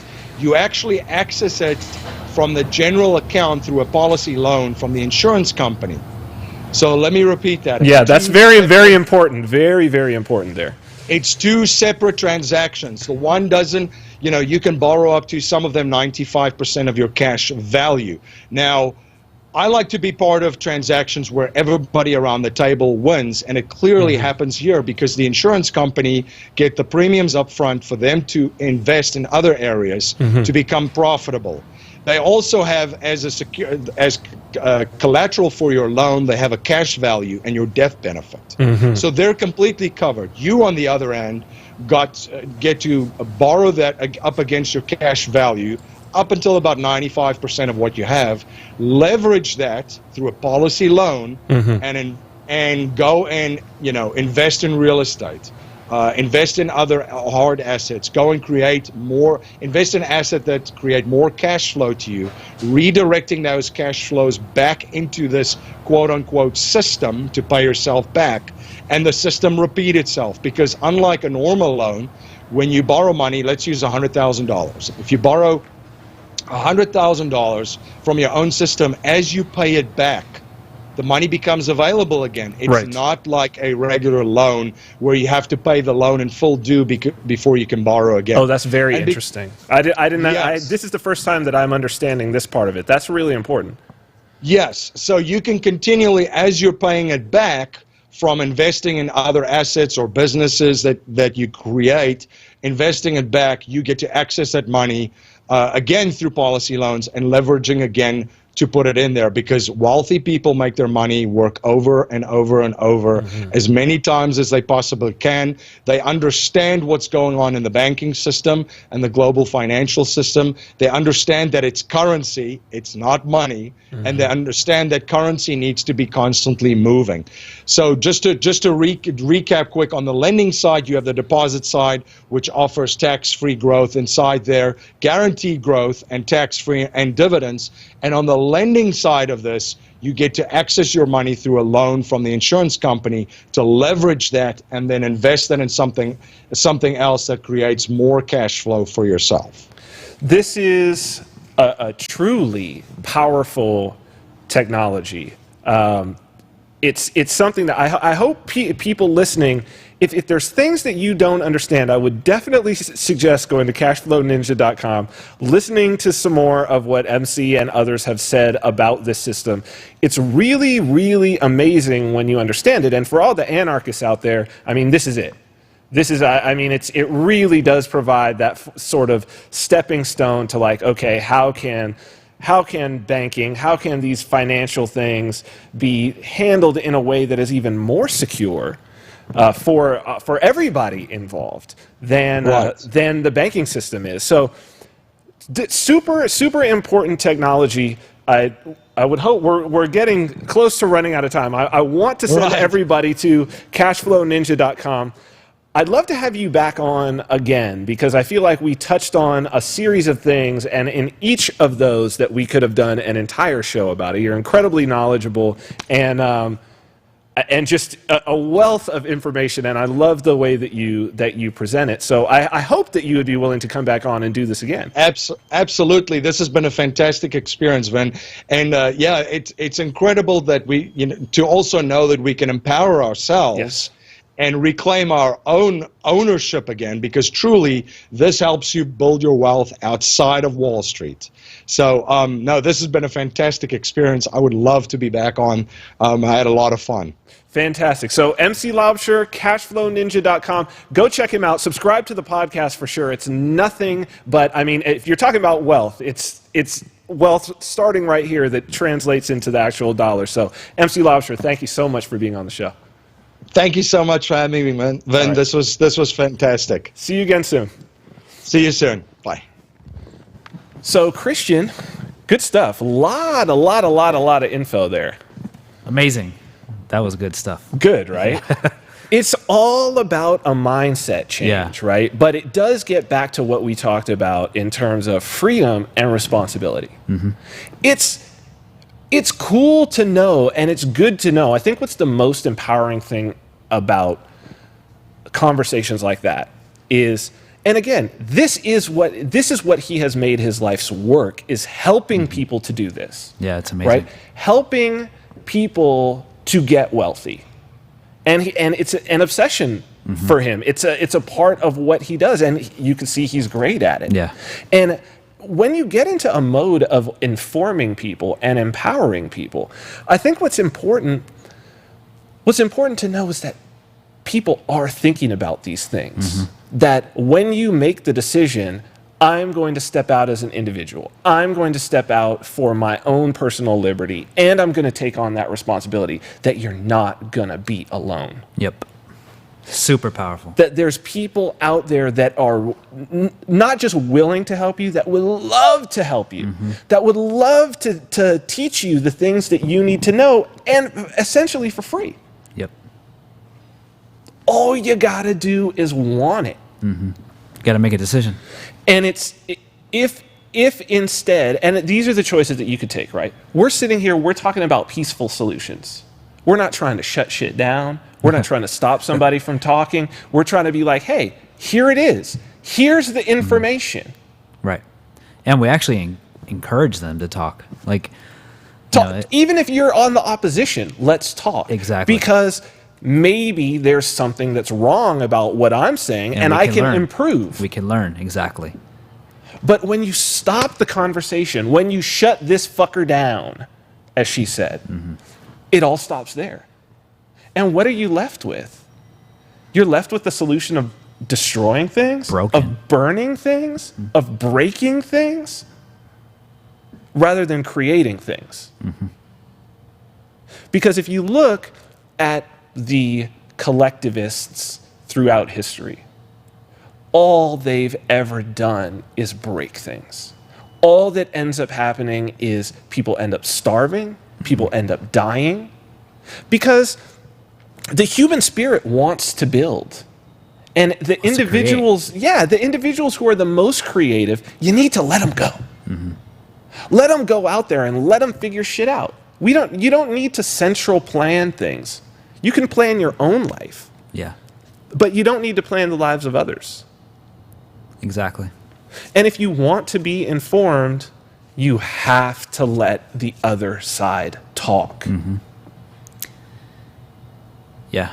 You have to give them their opportunity to talk. And that's what's missing. What's missing is the debate. But we're gonna keep letting the other side talk. We're gonna keep letting them present their views. I just don't see them presenting anything as powerful as what's actually out there. Yeah. So you've got your choice. You can either decide, like Bernie Sanders, that you learned economics by growing up in a poor family, or you can decide, like MC Laubscher, I didn't grow up in that family, but I'm looking at others around me and I'm going to model the behavior. Instead of getting angry that they have that, I'm going to ask, how did you get that? Exactly. And you know what? They'll probably turn around if you genuinely want to know. They'd be happy to tell you because they look at it as a world of abundance. It's not a zero-sum game. You getting rich doesn't make them any less rich. And as a matter of fact, you getting rich may actually make them more rich. Yeah. It's two questions that came when I learned this a few years ago. You can ask yourself, why is this happening to me? Or you can ask yourself, how can I do it? I love it. I love it. Well, let's stick on that. Let's stick on how can we do it. And I think that we're starting to answer those questions. So we're coming up on time. Thank you for today, Christian. I'm going to say goodbye to the people. And we're trying to present you with the ways that you can do it. The first thing is, don't be afraid. You have nothing to fear but fear itself. The answers are out there and they're closer than they've ever been before. They're right in your pocket. Don't let anybody else tell you what is happening. Figure out what's happening and figure out how you can change the world. We're just happy to be able to play a little part of that, and we're going to keep playing it. We'll be playing that part again next Monday, 10 a.m. Pacific time. You can check us out on youtube.com/Vin Armani. Also, youtube.com/activistpost. It'll have all the highlights of our show. You can you can listen to the podcast on iTunes and Stitcher. And of course, follow me at Vin Armani, Christian Rays at Christian Rays, and Activist Post, of course, at Activist Post. Until next week, stay free.